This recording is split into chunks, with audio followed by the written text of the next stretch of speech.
আসসালামু আলাইকুম এভরিওয়ান, আশা করছি তোমরা সকলেই ভালো আছো। আমরা চলে এসেছি ফ্রি ফায়ার ওয়ার্ল্ড সিরিজ বাংলাদেশের ক্ল্যাশ স্কোয়াড রাউন্ড। এখানে অংশগ্রহণ করবে সর্বমোট 8টি টিম, আর এই 8টি টিম প্রথম সপ্তাহ থেকে নির্বাচিত হয়েছে। প্রথম সপ্তাহের পয়েন্টস টেবিলে যারা টপ 8-এ ছিল তারা চলে এসেছে ক্ল্যাশ স্কোয়াড রাউন্ডে। এই ক্ল্যাশ স্কোয়াড মুডের প্রথম ব্যাটেলটাই হয়েছিল রেড হক্স এবং বাংলাদেশ টপ 1-এর মধ্যে। তো একটা মুহূর্তও মিস করো না, প্রত্যেকটি রাউন্ডের সবগুলো ফাইট দেখার জন্য অবশ্যই ভিডিওটি শেষ পর্যন্ত দেখতে থাকো। আজকের ভিডিওতে লাইক এম থাকবে 3000, আশা করছি তোমরা পূরণ করে দিবে। আর আমরা 20,000 সাবস্ক্রাইবারের খুবই কাছাকাছি আছি, তো অবশ্যই চ্যানেলটি সাবস্ক্রাইব করে তারপর ভিডিওটি দেখা শুরু করো। প্রথম ম্যাচটা হয়েছিল বারমোড়া ম্যাপে এন্ড প্রথম রাউন্ডটা হয়েছিল মিলে। তো প্রথমে কিন্তু কেউ কারো দিকে রাজ দেয় না, যার যার পজিশন ধরে সবাই বসে ছিল। এরপর জোন যখন প্রায় অনেকটাই ক্লোজ হয়ে গেছে তখন নেজাদ এখানে রাত ভাইয়ের খুবই কাছাকাছি চলে গেছিল। হ্যান্ড শট গান দিয়ে একটা শট লাগায় সে কিন্তু পিছন দিকে চলে আসে। এরপর নেজাদ প্রান্তদাতার দিকে স্কিল ব্লকার মারা দেয়, ব্লেড সাথে সাথে রাজ দিয়ে নক করে দেয় হ্যান্ড শট গান দিয়ে। মেহেদি প্রাইমকেও নক করে দিছে কুট্টুস, আর দুইটা প্লেয়ার ছিল রাত ভাইরাও নক করে দিছে ফ্লিকার, এন্ড লাস্ট প্লেয়ার ছিল মাহফুজ ভাই, তারাও শেষ করে দেয় ফ্লিকার। এরই সাথে প্রথম রাউন্ডটা জিতে যায় রেড হক। তো চলে যাবো সেকেন্ড রাউন্ডে।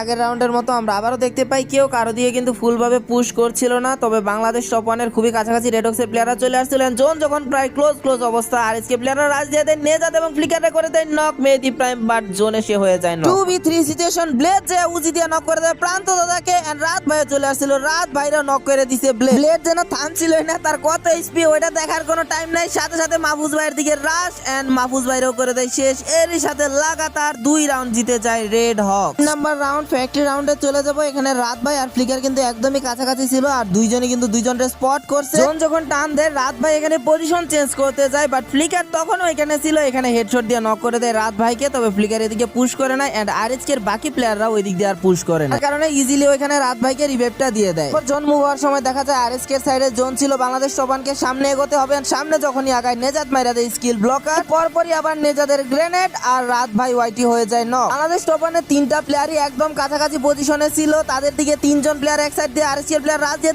দূর থেকে নেজাদ দিতেছিল কভার, এন্ড এক এক করে বাংলাদেশ টপ 1-এর 3টা প্লেয়ারই শেষ, এন্ড আরো একটা রাউন্ড জিতে যায় রেড হক্স। এরপর 4 নাম্বার রাউন্ডে তোমরা খেয়াল করলে দেখবা বাংলাদেশ টপ 1-এর 3টা প্লেয়ার কিন্তু একদম মিডলে চলে আসছে, আর দূর থেকে কভার দিচ্ছিল রাত ভাই ওয়াইটি। অন্যদিক দিয়ে নেজাদ আবার ব্লেড রে উঠায় দিছে একদম চালের উপরে। উপর থেকে এখানে রাত ভাই ওয়াইটির একটা বিএসকে শট লাগায় দেয়, এন্ড রাত ভাই ওয়াইটি ফ্লিকাররাও স্পট করে নাই। ফ্লিকার পুরোটা ঘুইরা কিন্তু একদম পিছন দিক দিয়ে চলে আসা রাত ভাই ওয়াইটিকে করে দেয় শেষ, অর্থাৎ 3v4 সিচুয়েশন হয়ে যায়। বাংলাদেশ টপ 1-এর 3টা প্লেয়ারই কিন্তু একদমই কাছাকাছি পজিশনে ছিল। কুট্টুস একদমই কাছাকাছি চলে আসছে, কুট্টুস একটা স্নাইপার শট, এন্ড সাথে সাথে রাজ দিয়ে মাহফুজ ভাই করে দেয় কুট্টুসের নক, এন্ড কিলটাও তুলে নেয়। অর্থাৎ দুই সাইড থেকেই একটা করে প্লেয়ার নাই, 3v3 সিচুয়েশন। ব্লেড আবার চালের উপরে উঠায় দেয় নেজাদকে,